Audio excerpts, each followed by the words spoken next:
Okay, 1, 2, 3. I'm Edouard Guittet. I play the first horn in Orchestre de l'Opéra Royal of Versailles.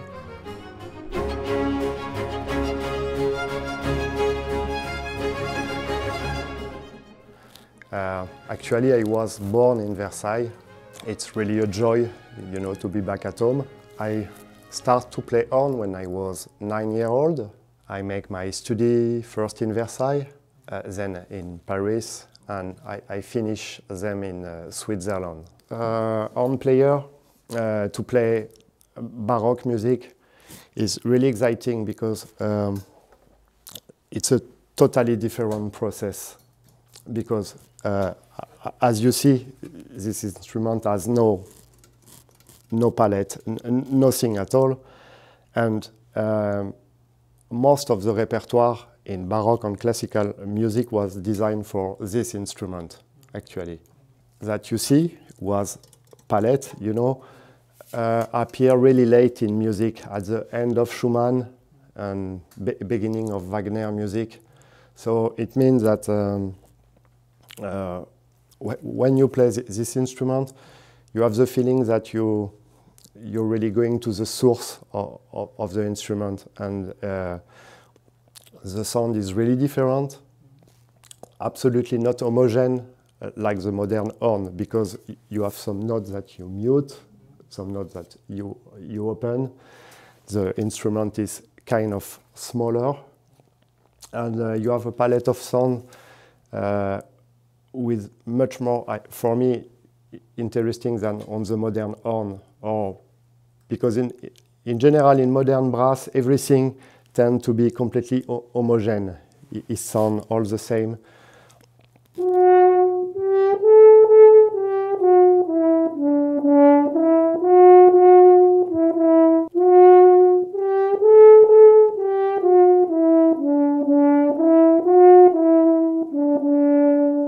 You can feel also different emotion because yeah, he has this kind of brutality, you know, that you cannot find on modern instruments.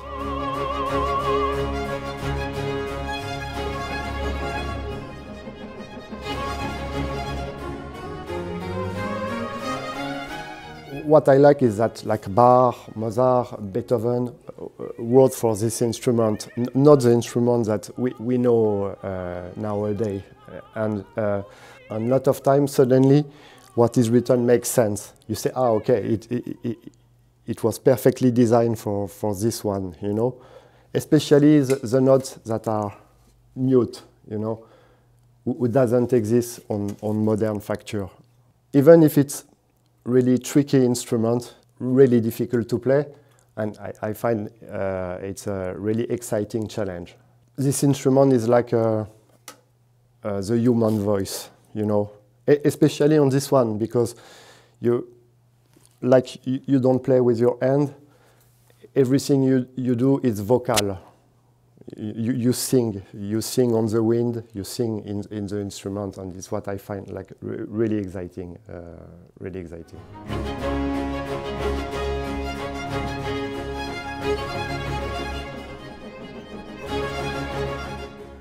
To play on this instrument, it can be 10 times more difficult than on modern instruments. So this instrument is a typically an orchestra instrument. You can find it in chamber music as well. In orchestra, it's a solo instrument. You know, you're alone to play your part. You know, if you don't play it, nobody is going to play it for you. You know, you're not like in a violin section or something. You're already a solo instrument. Yeah.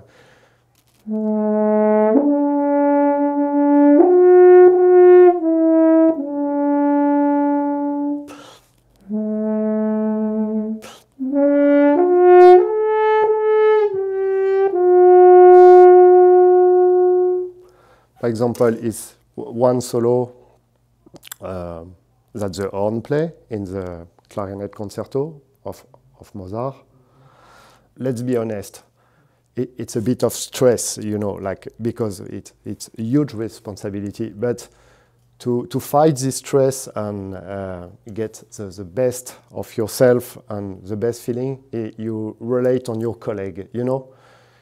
You belong to a good group, by example, like the orchestra. I think I have wonderful colleagues who are also wonderful friends. This instrument play a lot of solo, but also it is also do a lot of color, you know? When you're not solo, it's a really discrete instrument who make a really nice color, you know? It means that you don't notice, you know, it. But if you put the horn away, you're like, oh, something really missing.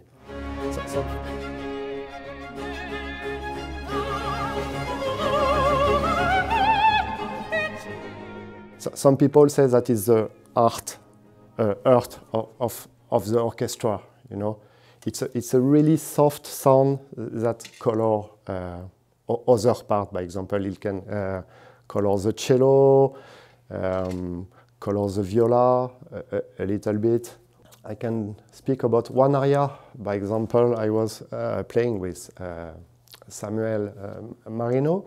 A really little role, but really important. It just brings the kick, the brutality to the piece.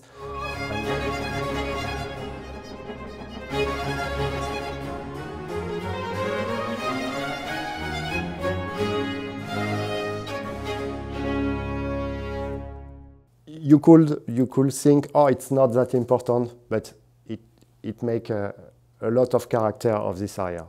I spoke with Samuel about this aria, and he told me I couldn't sing this piece without the horn, even if the horn plays so little in it. Yeah. Do you need more? No, it's fine. It's fine. It's great. It's like, yeah. You